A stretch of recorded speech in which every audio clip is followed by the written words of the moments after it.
Hay algo que muchas personas repiten constantemente y es: tienes que aprender a poner límites. Y aunque la frase suena muy bien, la realidad es que pocas veces se explica por qué, aun sabiendo eso, nos sigue costando tantísimo hacerlo. Hoy vamos a hablar precisamente de esto en esta clase, de poner límites, porque seamos muy honestos y honestas. La mayoría de personas que tienen dificultades con los límites no es porque no sepan que deberían ponerlos, sino que lo saben cognitivamente, saben perfectamente cuando algo les incomoda, lo notan en el cuerpo, saben cuando están diciendo que sí, queriendo decir que no, lo saben cuando alguien está cruzando una línea, saben cuando están tolerando más de la cuenta, cuando están tolerando más de lo que realmente les hace bien. Y sin embargo, aun sabiéndolo, teniendo totalmente la certeza, aun viéndolo, muchas veces vuelven a ceder, vuelven a callarse, vuelven a dar muchas explicaciones, vuelven a priorizar la comodidad externa sobre su bienestar interno, y esto encima crea una espiral de frustración terrible. Y aquí es donde aparece una de las preguntas más importantes que quiero haceros. Si sabes lo que necesitas, ¿por qué crees que cuesta tanto sostenerlo? Pues la respuesta no suele estar precisamente en la falta de conocimiento, ¿verdad? Porque lo sabemos, sino que suele estar en algo más profundo. Muchas veces poner límites no resulta difícil porque no tengas las herramientas para hacerlo, sino que resulta difícil porque para tu sistema nervioso poner un límite se puede sentir como arriesgar algo emocionalmente muy importante, y aquí cambian las cosas. Esto cambia por completo la forma de entenderlo. Ya no va solo de esto, de la corteza prefrontal, de lo meramente cognitivo. Porque cuando expresar una necesidad activa miedo al conflicto, al rechazo, al abandono, a decepcionar, a generar tensión, entonces tu mente deja de priorizar únicamente lo que deseas y empieza a priorizar lo que ve más seguro. Y para muchas personas, especialmente aquellas que han aprendido a adaptarse para mantener los vínculos, lo más seguro suele ser incomodarse a sí misma antes que incomodar a otros por ese miedo. Y aquí está el verdadero núcleo duro del problema. No es simplemente que no sepas poner límites, es que muchas veces has aprendido a asociar poner esos límites con una pérdida. Con la pérdida de aprobación, con la pérdida de armonía a lo mejor en el hogar, con la pérdida de conexión con algunas personas importantes, con la pérdida de seguridad en un momento en el que no podías sentir esa pérdida. Por eso cuando llega el momento real, no siempre decides desde tu autoestima. Muchas veces decides desde tu mecanismo de protección, que es diferente.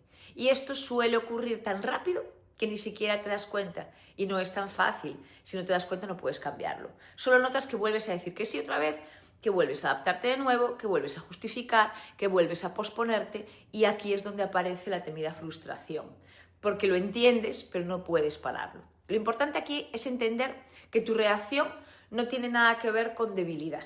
La mayoría de las veces tiene que ver con condicionamiento. Funcionamos así, con condicionamiento clásico, con patrones aprendidos, con una programación interna que durante mucho tiempo te enseñó que sostener el vínculo era mucho más seguro y más importante que sostenerte a ti.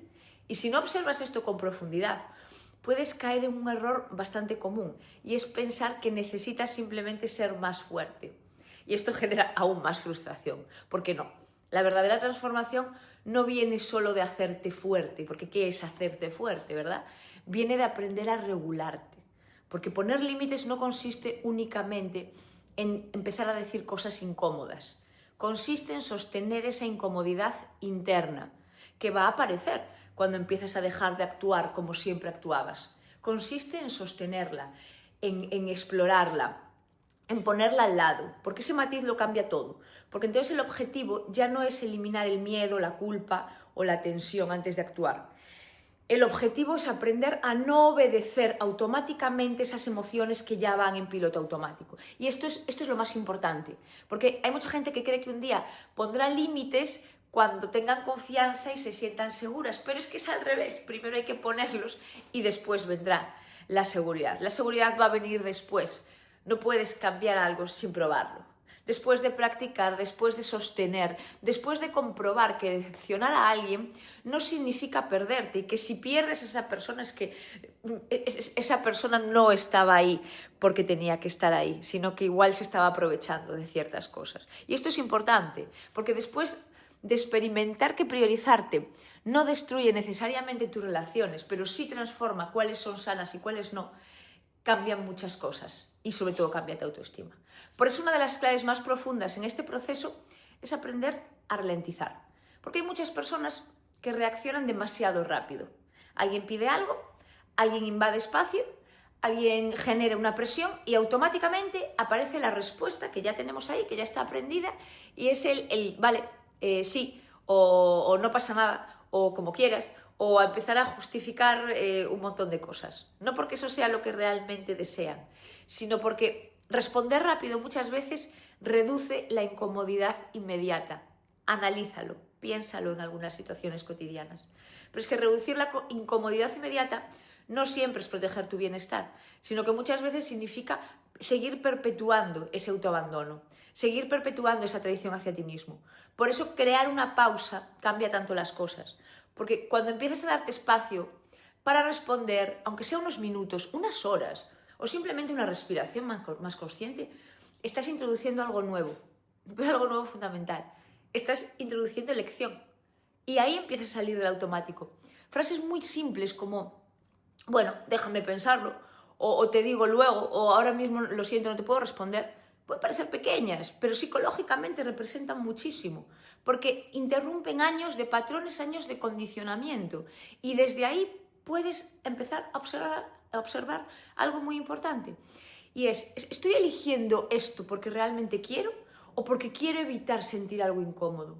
En esa pausa puedes hacerte preguntas y esas preguntas pueden transformar por completo la forma en que te relacionas contigo, porque entonces dejas de centrarte solo en el comportamiento externo y empiezas a trabajar en el origen interno de por qué respondes lo que respondes. Y aquí aparece otro punto crucial, la culpa. Muchas personas no retroceden porque no sepan poner límites, sino que retroceden porque no saben sostener la culpa que les aparece después, porque aparece muchas veces.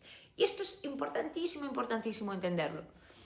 Sentir culpa no significa necesariamente que estés haciendo algo incorrecto.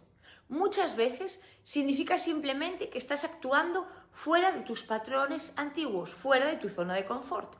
Entonces, ¿qué pasa? Que tu sistema detecta novedad, que detecta cambios, detecta una ruptura en lo que has aprendido, entonces hace saltar las alarmas, le dice a la amígdala, oh, aquí esto todo va mal. Entonces te hace responde con incomodidad. Pero es que incomodidad no siempre significa peligro, a veces significa crecimiento. Hay que también pararse a ver qué significa esa incomodidad. Y si aprendes esto, que viene mucho de parar, de sostener, de explorar, cambia radicalmente la capacidad de sostenerte. Porque dejas de interpretar la culpa como una señal inequívoca de error y empiezas a verla, bueno, pues como una parte posible del proceso de cambio. Y eso no significa ser agresivo, ¿eh? Y no significa ser una persona rígida, y no significa desconectarte de los otros, y no significa ser mala persona. Significa actuar desde la claridad. Porque un límite sano no implica jamás violencia, no implica saltarte los límites de otro, pero es que tampoco necesita una sobrejustificación. De hecho, si lo analizas, cuanto más necesitas explicar excesivamente tus límites, muchas veces más estás buscando validación externa para sostener algo que internamente aún te cuesta legitimar a ti. Por eso muchas veces el trabajo real no está en aprender nuevas palabras, ¿vale? Eso es fácil a nivel cognitivo, sino en fortalecer tu permiso interno, el permiso para poder decepcionar, el permiso para poder priorizarte, el permiso para no sobreadaptarte a los demás, el permiso para existir dentro de tus relaciones y no desaparecer. Y esto es algo muy profundo, porque cada vez que no pongas un límite importante, no solo estás permitiendo algo externo, también estás enviándote un mensaje interno, un mensaje sobre cuánto te escuchas, sobre cuánto te proteges, sobre cuánto te respetas, un mensaje de amor propio, de no traición. Y cuando repetidamente ignoras tu propia incomodidad para mantener la estabilidad externa, la autoestima empieza a bajar, empieza a erosionarse, no de golpe, va muy lentamente. Por eso hay mucha gente que termina emocionalmente muy agotada y no sabe por qué. Porque no es solo por lo que otros le hacen, sino por cuánto tiempo llevan abandonándose a sí mismas y no poniendo límites.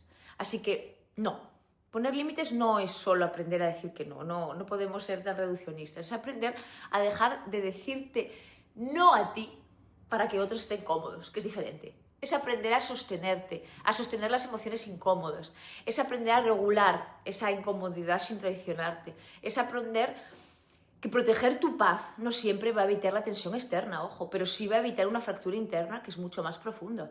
Porque al final el verdadero cambio ocurre cuando dejas de preguntarte únicamente cómo dejar de incomodar a otros y empiezas a preguntarte cuánto tiempo más estás dispuesta a seguir incomodándote a ti para conseguirlo. Y si mientras escuchas esto te ves reflejada y sientes eso, si sabes perfectamente que lo entiendes, que lo teorizas todo esto, pero en el momento sigues en la rueda, sigues cediendo, sigues callándote, sigues priorizando fuera, mientras sientes que te abandonas por dentro porque se siente, entonces probablemente no necesites más teoría, necesites empezar a atravesar el proceso, a trabajarlo de verdad, porque esto no va a cambiar por entenderlo, ¿eh? Puedes leer todos los libros que quieras, puedes hacer todos los cursos que quieras. Esto pasa, esto cambia cuando aprendes a intervenir justo en el instante en que ibas a volver a traicionarte, en ese clic. He creado una comunidad en la que trabajo precisamente eso, en reprogramar patrones, en fortalecer autoestima, en aprender a poner límites sin culpa, en construir relaciones mucho más sanas, sin perderte a ti en el proceso, porque lo más importante primero es que reconectemos con nosotros para que podamos vincularnos de forma sana. Y bueno, tienes el link en el perfil. Y si de verdad estás en este punto en el que quieres dejar de sobrevivir en tus relaciones para empezar a construirlas desde tu valor, a construirte tú, te espero dentro. Nos vemos.